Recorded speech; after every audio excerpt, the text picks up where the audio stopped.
there is one more data which is haunting India in its core ideology. The Global Happiness Index has given India a ranking of 139, Ashish, out of 149 countries.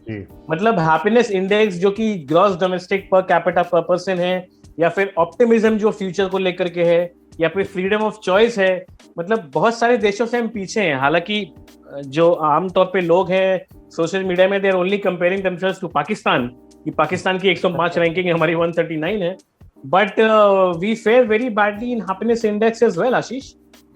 और ये हम निरंतर कर रहे हैं, ऐसा नहीं है. अभी जो हमारी लेटेस्ट रिपोर्ट है उसमें तो हम लोएस्ट पे हैं पिछले 5 साल में.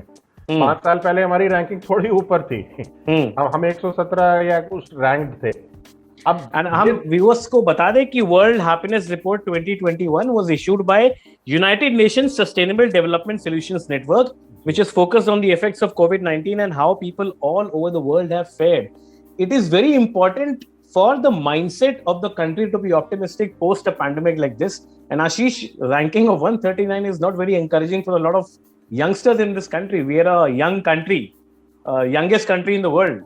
And सिर्फ आप नाम पे ना जाए, टर्मिनोलॉजी वर्ल्ड हैप्पीनेस होगी, लेकिन एक बहुत ही partly scientific and partly survey. Basically ये डेटा बेस्ड सर्वे है जो 2 भागों में. तो इनकी 6 क्राइटेरिया है, मैं क्विकली समझा देता हूँ कैसे करते हैं. 6 मापदंडों पर देश को रैंक करते हैं. क्या है वो? GDP data, healthy life expectancy. Basically इन दोनों पे आंकड़े अवेलेबल हैं. देश का जीडीपी कितना है, इकोनॉमी कैसी चल रही है, लाइफ एक्सपेक्टेंसी कैसे है.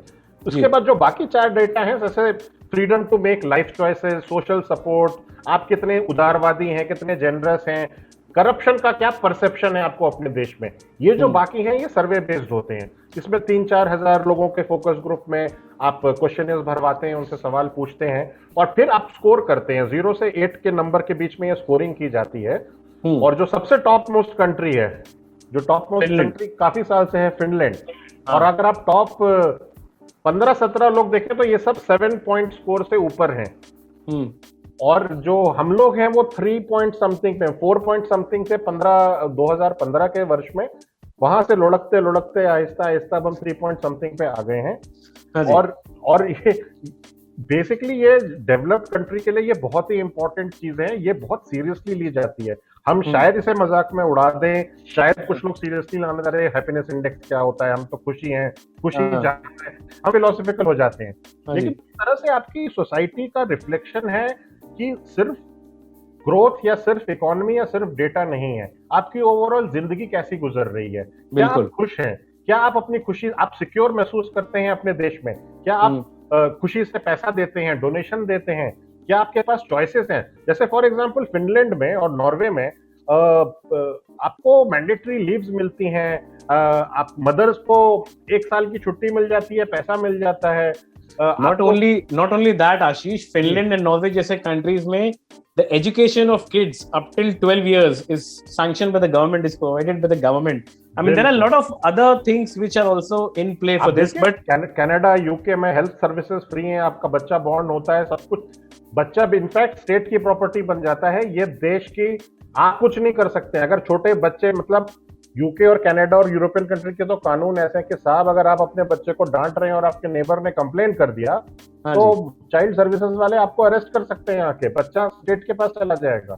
यहाँ पे तो हमारे गांव में हमारे पिताजी जितना चप्पल मार दे, चप्पल लगा जाए, लेकिन कोई किसी को फर्क नहीं पड़ता. अभी तो आपको इंडियन केसेस बहुत आए हैं पिछले कई दिनों में. आप देखेंगे वो दब जाते हैं वो खबरें. कई Indian parents have been hauled up. US में इनफैक्ट एक डिप्लोमेट के साथ भी हुआ था, एक बहुत फेमस केस है. और ये नॉर्वे और यूरोपियन कंट्रीज में लगातार. तो आशीष, why are we like, according to other surveys, we're also one of the most depressed countries in the world. Why is our happiness index going down again and again, like year by year? शायद हम लोग योगा कम कर रहे हैं. हम लोग योगा कम कर रहे हैं, और शायद हमारे यहाँ फ्यूचर को लेकर के ऑप्टिमिज्म बहुत कम होता जा रहा है. ये बहुत ही सीरियस और ग्रेव कंसर्न है. I mean, not only the government but also private sector individuals should focus on this. This is not something which is. हम अपनी बातचीत में यही तो हम दर्शकों को बताना चाहते हैं कि देश की इकोनॉमी और आपकी लाइफस्टाइल, ये सब अलग अलग चीजें नहीं है, सब जुड़े हुए हैं. वैक्सीनेशन ड्राइव का इकोनॉमी पे असर है, इकोनॉमी का हैप्पीनेस पर है.